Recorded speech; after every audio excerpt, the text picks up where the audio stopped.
were young parents with an almost 2-year-old, and we liked dressing up for Halloween, and our church was having a Halloween party, and we decided to go,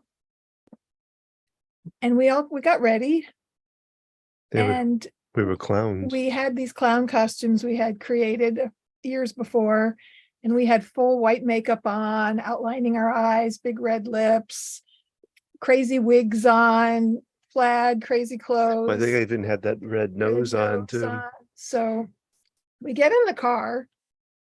Harrison falls asleep. How old is Harrison? Do we say? It was right before he turned 2. Okay, so he's young, very young. Falls asleep.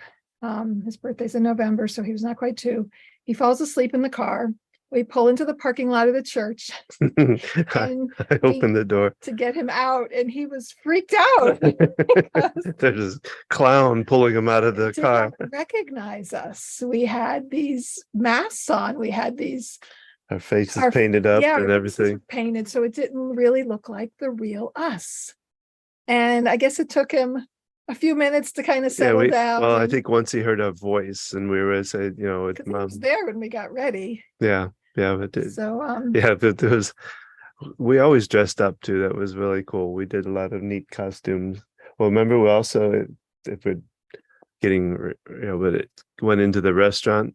When this is before we were, we had the same we were kids, costume, and we went into it was a Japanese steakhouse kind of where you sat around and we had that. I had a horn, like a kind of horn, and we had a great time. Everybody in the restaurant kind of got into it, and because we were there with Terry and Julie. We were there with some friends. We were going to go to a dance. With them, we met up to go out to eat first. Yeah, and I think you weren't talking. You were only honking the horn. And so, hello, this is Don, and this is Gina with Focused Healthy Family. And this is podcast number 72. And today we're talking about getting real. And before we really get into that, we're going to hear a word from our sponsor.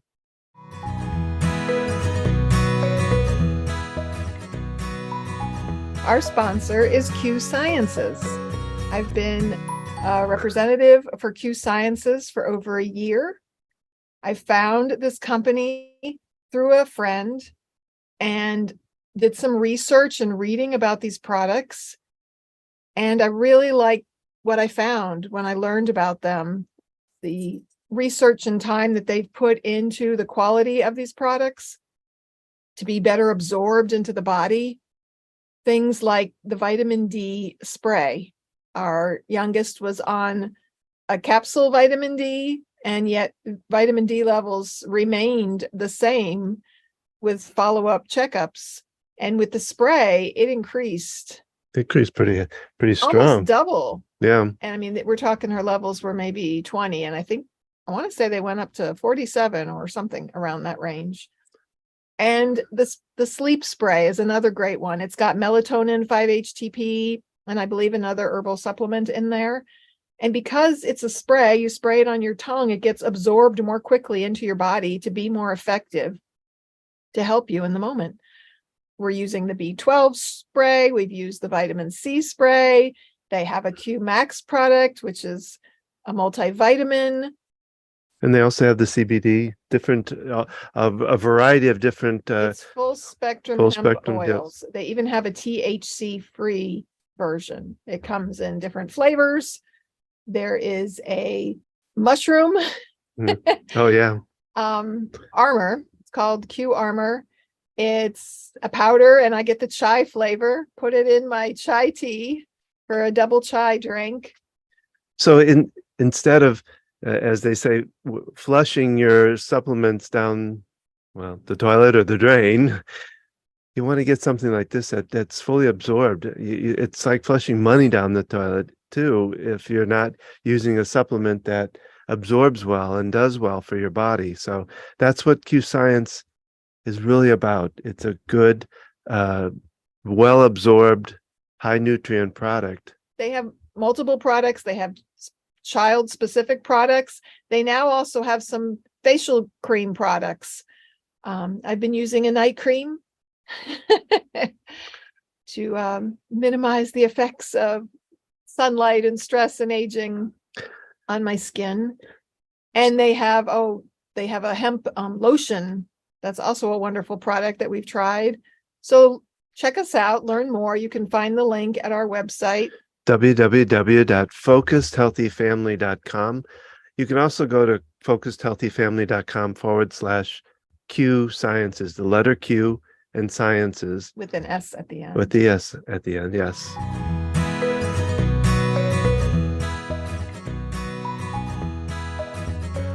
And we're back. And so we're talking Get Real. I kind of named it that because I just got out of the shower and my hair's still wet. But it's inspired by, I listened to one of my favorite podcasts, Zen Parenting Radio. They interviewed my other favorite parenting podcaster, Hunter Clarke Fields, with Mindful Momma Mentor.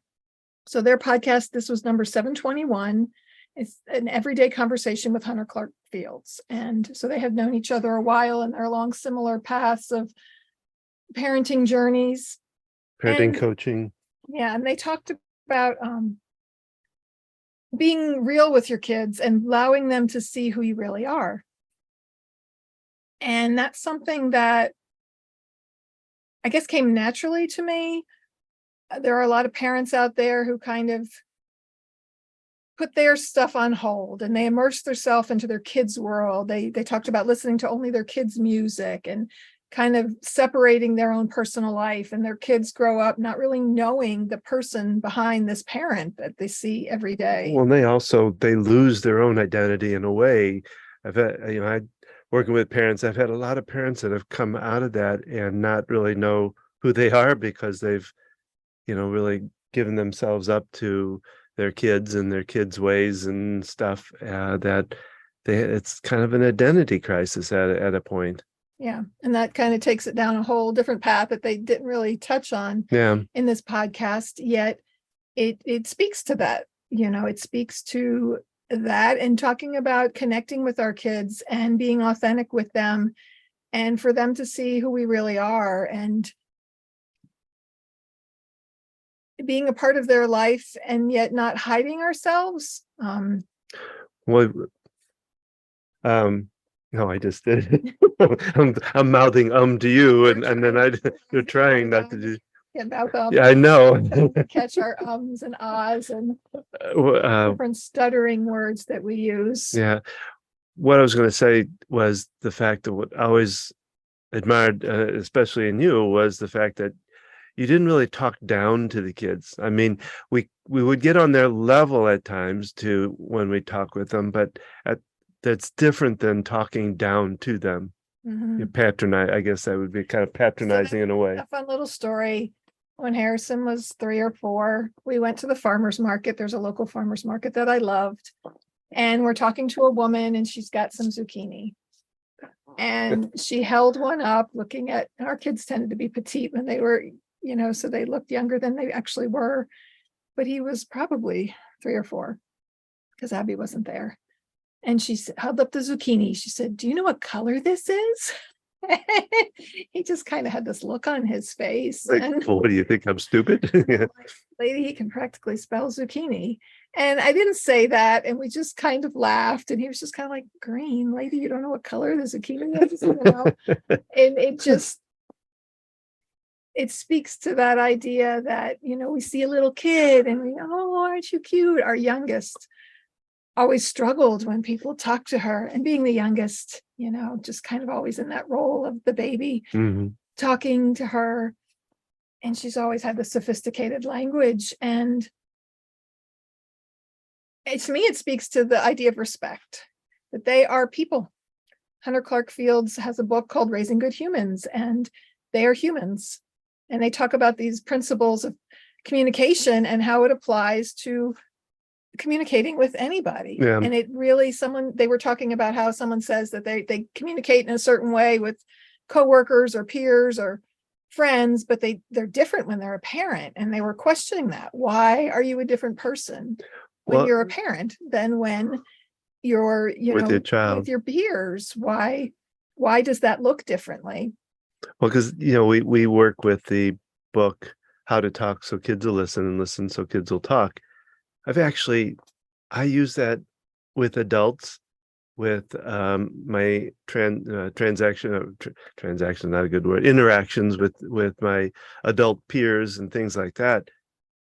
And it's very effective. So it kind of goes to the point of basic communication basic skills, communication listening skills, yeah. skills, And we bond can with- use them for the children as well as we can for adults and yeah, just everyday life. all of our interactions. And that actually brings up another topic they were talking about, that there's no formula of how to be a parent. And that's one thing I love, the How to Talk book that we use and follow their program. Yet taking it a step further, these are guidelines, these are skills to learn on communication, but there really is not a specific formula, because there's a whole philosophy that goes behind why we use that book. And if we're coming at it as a authoritarian parent, this is and the way trying to impart these skills upon our child, they're going to see right through that. It's more of a matter of, how can I respect my kid? How can I step back, see them for who they are, acknowledge their struggles, and realize their struggles are very real to them. You know, a 2-year-old, a 5-year-old, a 10-year-old, what is difficult for them may seem silly to us, but in their world, that's what's important. And that's what matters. And we need to respect that. Yeah, address it, listen to it, listen to them. And so we have a philosophy that we meet you where you are as parent coaches and take you to where you'd like to be, sharing in the avenue of respectful, conscious, collaborative parenting. And so if you're out to control your kids and make them do what you want, we're not the coaches for you. Yet there's not, one specific way. It's not like, well, you have to say this and do it this way, because we're all different people. Our kids are their own unique selves. And like how I parented our oldest, things changed when you have a second child and even a third child. Well, their styles were different too. That was, Who they are. We naively thought initially when the second child came that it would be just like the first child. But you have a whole new dynamic there. And our youngest being 7 years younger than our middle child, there's quite an age gap there. Plus it was the third child. It's something about the ratios, where with 2 kids, you kind of each take a child, manage a child, I guess, yeah, one-on-one. It's 2 children. The third child comes along and it throws that whole dynamic off, and it's a whole thing you got to learn to kind of adapt to and change with it. And where I was going along those lines, you bring up some great points. I go this way and you go that way. I remember listening to the kids' songs with Harrison. We had these tapes of the high-pitched, squeaky voices of Hi, boys and girls. Songs we listened to over and over. In fact, I was pregnant with Abby, so Harrison was 4. We were going to my grandfather's 80th surprise birthday party in New Jersey, and it was my sister and me and my son. And my sister had never really taken a trip with a child like that. And we were listening to the kids' songs. She has furry children. She does. And I had just had enough of the music, but I didn't give him we're going to listen 1 more song or 5 more minutes. I didn't give him that I know he usually needs. And I just said, okay, we're done with it. And he kind of threw a fit. And she was just like, oh, it threw her off, like, oh, what, disappointed in you. And I realized, this was my fault, because I knew he needed transitions. I knew he needed to be like, okay, we're going to something else now. And I guess we still listen to some of those fun songs as Abby came along, but we also listened to a lot of my own music that I enjoyed as well. I have a fun memory of, we used to go once a month to an assisted living facility locally here with some other homeschool families, and we would do activities with the residents. And we pulled up one time and Queen's Another One Bites the Dust was playing. So we're pulling into a facility that houses elderly people, and I'm just getting a chuckle out of it. And I can't remember if I shared a laugh with the kids about it or not, but my kids grew up hearing the music I love. Would have been ironic To to have this an day, ambulance there while another one bites the dust.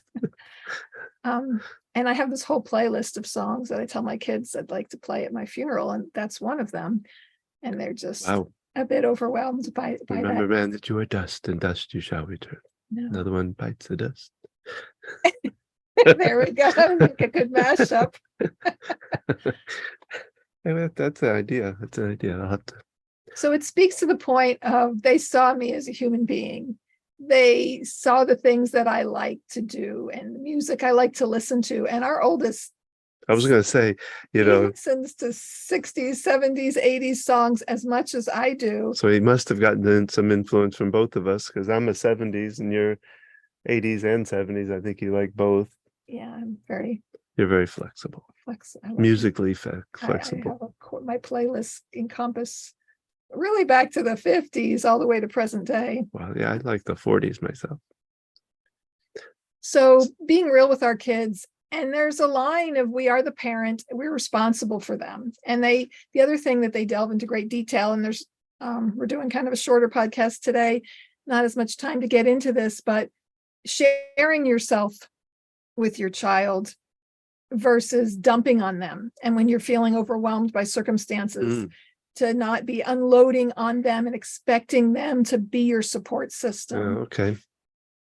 It's okay to cry in front of them, for them to see that you're sad. And again, looking at age appropriateness of these, sharing your feelings. Emotions, yeah. And a lot of people, I guess, hide a whole lot of that from their kids. I know that I teetered on oversharing and a little bit too much of letting it all out there in front of them, that they felt in some ways that they needed to take care of mom. Well, it's like the parents that I that have come into me, and they're afraid to show arguments in front. Now, I don't want to show abuse, yet I think it's important for disagreements, for kids to be able to see the full spectrum of that. You're talking about between two adults, for them. The parents with parents arguing or having a disagreement. And I've had them, but to see the part where they resolve, they work through it, versus your parents get in a fight, doors slam, they go up and disappear. I remember worrying when I was a kid that they were going to get divorced. I mean, this was the 80s and everyone was getting divorced. And then they, the next day everything would be fine or whatever. And you never saw that resolution. You never saw the middle component of it. And so it left you not learning those skills of solving things and working things out. And it's like letting your kids fight when they get into arguments with each other. I know I've pointed this out with you sometimes. Our girls will be squabbling with each other, and it's like, it's okay. That's their relationship is their relationship, and that's how they learn these things. You learn a lot from your siblings, how to interact with people, what people tolerate, and so it's an important skill. Well, and for me, it comes back from my childhood when my parents would argue. I believe my mom was, had some depression issues that she went through because of losing a child very young. And they would argue, and then mom would take off from especially at the dinner table. And the next thing you would know is she would be in a room in the dark, sitting at the edge of the bed with a ice pack on her head, saying she has a migraine. And that I always worried about her getting sick and dying because of that. So I mean, you were 3 when your sister got sick and died. So it just, how much we influence our kids by what we do, and if we can do it in a good, appropriate way that shows them how to get past things, how to handle things, so that when the day comes when you're not around, whether they're moved away or you're not around, period, they know how to handle these things. They see you going through difficult moments, making mistakes, doing whatever. They can, at some point, will run into something similar, and they'll be able to say to themselves, this is really tough. It sucks, but I saw mom and dad get through it, and now I know I can get through it too. I think it's an important message for people to understand, for parents to understand. What they do, the mistakes they make are the lessons they learn for the kids. What? Can I speak? No. I had an important thought I there. feel like I'm my family of extroverts growing up as a kid. It's like, I want to say something. it's tough now. I didn't even bother when I was a kid. I think one thing that you can do is just verbalize. I don't feel good right now. I just, just kind of worn out, cranky. You know how you feel when you need a nap, or talking to your kids in an appropriate way, verbalizing what you're doing. I'm going to go upstairs for a little bit. I need to be by myself. And so speaking those things, how impactful that is, when we assume we, make an ass out of you and me, and just talking through things that we're doing with our kids, mom and dad don't agree on this right now, and we're frustrated and we're mad at each other, just like you might get mad at your brother. And we just need a few minutes to cool down and calm down before we can talk about this. And so letting them know that and they talk about letting your kids know, I'm feeling this way right now. It's not your job to, help solve this for me or take care of me. Mm-hmm. And that comes later in life. And that's something you have to show in your actions. And that's the line where I feel like, I know there were times because of my depression and where I probably teetered on oversharing. And so it's just a matter of tuning into yourself and recognizing your strengths and your weaknesses. And are your kids, do they know who you are as a person? And then talking about, as your kids get older, your relationship is going to evolve with them to one where, we have two grown children, and our son, 25, he lives on his own. He's fully functional, saving up money to buy a house.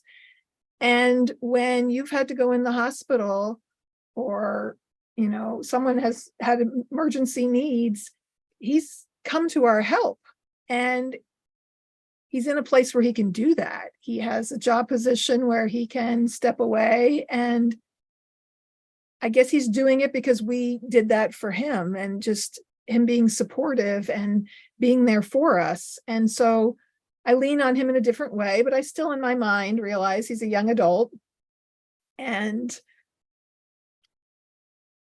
there's still a difference there. And yet I'm losing my trains of thought. Trains left the station. It's coming back. No. Having that relationship with them. Hunter Clarke Fields and Kathy and Todd started their conversation talking about teenagers, and that when you build a relationship with your children from a young age, mm-hmm. they learn that they can talk to you and they can open up and they can share with you, and they can be real and let their feelings out and speak up. As a kid, I didn't always speak up. I guess, feel that was my place to really share my struggles. And I remember thinking I wanted my parents to just know. And so having that relationship makes a big difference. They talk about enjoying teenagers, and I couldn't agree more. Mm-hmm. The earliest teenage years are the hardest, in my opinion. And being a part of their life. I mean, both our kids that live on their own, they call us. My oldest, he was sick and he was like debating. He's like, call me when you have a chance. He was deciding, do I go to urgent care? Do I go straight to the emergency department? He's got this cough he couldn't get rid of. And he reaches out for my assistance. And our daughter, who's 21 and navigating life on her own and still struggling financially. Else is every night, just about. And they want to be around us and they want to be with us. And yet, they do their own things as well. They have their own time together. And our 14-year-old is delving into that world. I'll be in her room and she'll be like, are you going to stand there forever? She's like, she wants her space. And yet she loves family time when her siblings are around, since they don't live at home anymore. And so I just want to circle back around when I was talking about our youngest being so much younger and parenting differently with each child. Our rules shifted, and as far as expectations, I'm thinking particular of language, that when your kids get older, you might use curse and swear words that you might not normally use, but they get exposed to it between movies and other things that they wouldn't at a younger age. And understanding, the respect with those words and being okay with it. And so our youngest sort of entered that world earlier than the other two. And when there's a bit of a language. Is over, and he's like, things weren't, we didn't talk like this when I lived at home. Well, but I've always imparted on all of them that it's how you use the words that makes the difference. If if it's you slam your finger against the door or something and you put a curse word out, there's nothing wrong with that. It's just it hurts, Yeah, but if you're putting somebody down with it, that's a whole different story. And I think Todd and Kathy on Zen Parenting Radio actually have a whole podcast on that. Yeah. Because I actually wanted to listen to it with my daughter. So looking at being real. A little choked up there. Yeah, I don't know. We've been cleaning out stuff in our house and the dust, and that is the one thing I'm allergic to. And I think it's flaring up my sinuses and allergies to be around all that dust. So being real, we'd love to hear your thoughts, your questions on this. Well, and know that there's no rule, like Gina said, there's really no real rule book. There's no manual. When I'm working with parents, sometimes when I'm tapping, I'll tap and say, I'm following that manual that came out with the umbilical cord. And then I'll go, oh, wait a minute, there isn't one. And I'm doing this by the seat of my pants, or I'm doing it by what I learned from my parents. So just understand that, it's okay to question things and be real with your kids. And it's never too late. If you've raised your kids and you have disgruntled teenagers, it doesn't mean it's all over. They talked about that in the podcast, that you can always improve a relationship. You can always change how you're doing things. You can go to your kids and say, hey, this is the way we've done things in the past, but I really don't like how that's going. So I'm going to try these new things now. And I want to build a better relationship. You can verbalize that, especially as your kids are a little bit older, but you can show it more importantly with your actions and how you're doing things. We talk about that when we do our workshops, that you start doing things differently, your kids are going to be thrown off depending on their ages. And with yet these people with time, and you're showing them, hey, I'm showing up. I'm doing it differently now. I'm really trying. And when we mess up, we say, oh, I messed up. I don't like how that came out. I don't like the way I reacted, and I yelled at you, and I apologize. And I want to do it differently. So, yeah. So that's the podcast for today. Some takeaways on it, just thinking about how we're interacting with our kids. Do they get a glimpse of who we really are? Are we being different people with our kids than we are with other adults in the world? And are we engaging with them as real people and looking at them as real people? So please check out the notes to learn more about Zen Parenting Radio and their podcast. We'll share a link to that, as well as Mindful Momma Mentor. We'd love to hear from you too. Comments, suggestions on what you'd like to hear. What topics would you like to discuss? You can, if you like what you heard today, you can find out more about our workshops. The podcast is on our website, our parent coaching program. We also do Tuesday tips. Every Tuesday we put out a podcast. So it's just some real good, effective, simple tips for parents. We also do it by email. I have a blog, and I've not written in a little while because of life circumstances, but there are plenty of previous blogs to explore there. You can find them all at www.focusedhealthyfamily.com. That's focused with an ED, healthyfamily.com. You can also find us on Facebook at Focused Healthy Family, and Instagram, Gina.FocusedHealthyFamily. And remember, not only how you speak to your kids, but how you act with them shapes their future and yours. Take care.